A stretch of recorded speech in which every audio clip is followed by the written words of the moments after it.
नमस्कार। देखिए, जानकारी होना एक बात है, पर उसे सही वक्त पर सही तरीके से याद रखना असल चुनौती तो वही है। खासकर जब बात हो हमारे संविधान के उन आर्टिकल्स की जो एग्जाम में अक्सर सिर घुमा देते हैं। आज इसी मुश्किल का एक बड़ा ही मजेदार हल निकालने वाले हैं। ये एक जानी पहचानी परेशानी है ना?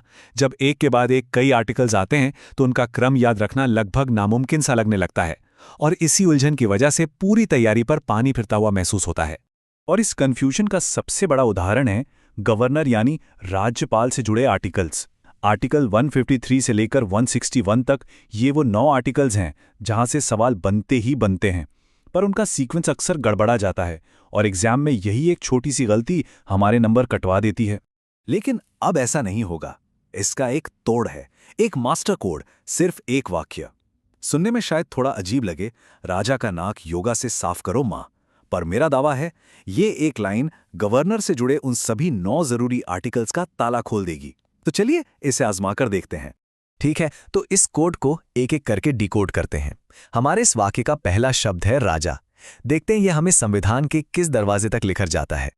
तो राजा से हमें याद रखना है राज्यपाल का पद, यानी आर्टिकल 153। यह आर्टिकल बस इतनी सी बात कहता है कि हर राज्य के लिए एक गवर्नर होगा। ये एक तरह से उस ऑफिस की नींव है जहां से सारी कहानी की शुरुआत होती है। ये तो काफी सीधा था। चलिए अब कोड के दूसरे शब्द पर आते हैं, जो है का। ये शब्द हमें गवर्नर की शक्तियों की दुनिया में ले जाएगा।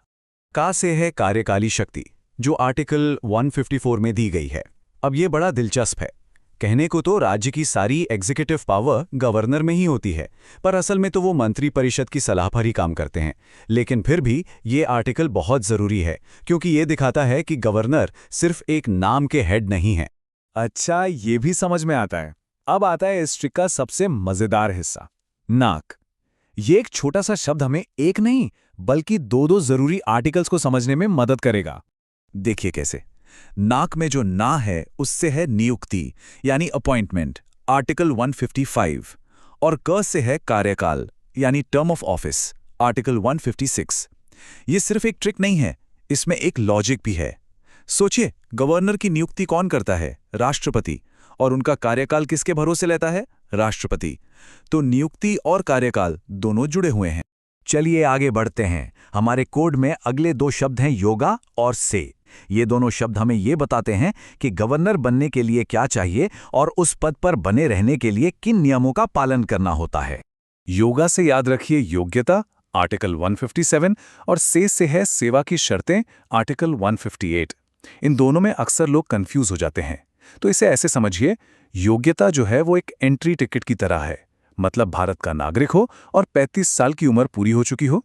और जो सेवा की शर्तें हैं वो एक रूल बुक की तरह है कि पद पर रहते हुए वो संसद या विधानसभा के सदस्य नहीं हो सकते या कोई दूसरा सरकारी पद नहीं ले सकते। ये तो एकदम साफ हो गया, एक एंट्री टिकट, दूसरी रूल बुक। अब हमारे कोड का अगला शब्द है साफ। देखते हैं ये किस संवैधानिक जिम्मेदारी की तरफ इशारा करता है।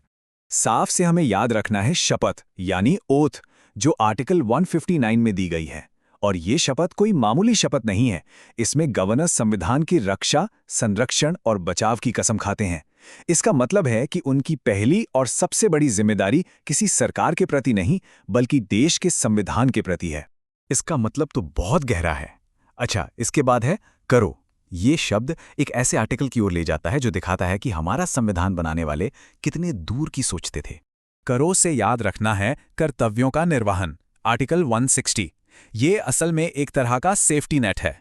ये आर्टिकल राष्ट्रपति को ये अधिकार देता है कि अगर कोई ऐसी इमरजेंसी आ जाए जिसका जिक्र संविधान में कहीं नहीं है, तो उस स्थिति में गवर्नर के कामकाज के लिए राष्ट्रपति खास प्रावधान बना सकते हैं।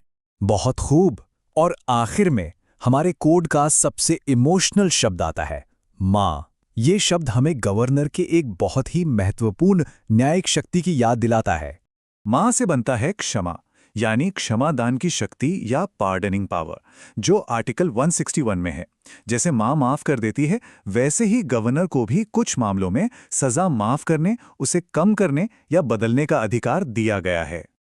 लेकिन यहां एक बहुत बड़ा लेकिन है जिसे एग्जाम के लिए गांठ बांध लेना है। गवर्नर की ये माफी देने की शक्ति राष्ट्रपति से एक मामले में बिल्कुल अलग है। गवर्नर किसी की मौत की सजा यानी डेथ सेंटेंस को पूरी तरह माफ नहीं कर सकते। ये अधिकार सिर्फ और सिर्फ राष्ट्रपति के पास है। ये एक ऐसा पॉइंट है जो अक्सर सवालों में फंसाता है। तो देखा, ये सिर्फ एक मजेदार वाक्य नहीं बल्कि एक पावरफुल चाबी है। राजा का नाक योगा से साफ करो मां। इस एक लाइन ने हमें गवर्नर से जुड़े 9 मुश्किल आर्टिकल्स की पूरी सैर करा दी, वो भी एकदम सही क्रम में। लेकिन जैसा कि हमने देखा, हर शब्द के पीछे एक गहरा संवैधानिक मतलब छिपा है।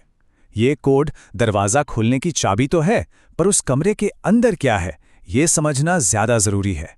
और ये हमें एक बहुत बड़े सवाल की तरफ ले जाता है। और वो सवाल ये है कि गवर्नर का असली रोल क्या है? क्या वो सिर्फ राज्य के एक संवैधानिक प्रमुख हैं, एक नाम मात्र के हेड, या फिर वो केंद्र सरकार के एक एजेंट हैं जिनका काम केंद्र के हितों की रक्षा करना है? संविधान की ये लाइनें हमें एक ढांचा तो देती हैं, पर इस पद की असली ताकत और उसकी सीमाओं का टेस्ट हमेशा राजनीति के मैदान में होता है, जिससे अक्सर केंद्र और राज्यों के बीच टकराव भी देखने को मिलता है। तो ये कोड तो आर्टिकल्स याद रखने में मदद करेगा, पर असली सवाल अपनी जगह कायम है। संविधान के पन्नों से परे गवर्नर की असल भूमिका क्या होनी चाहिए?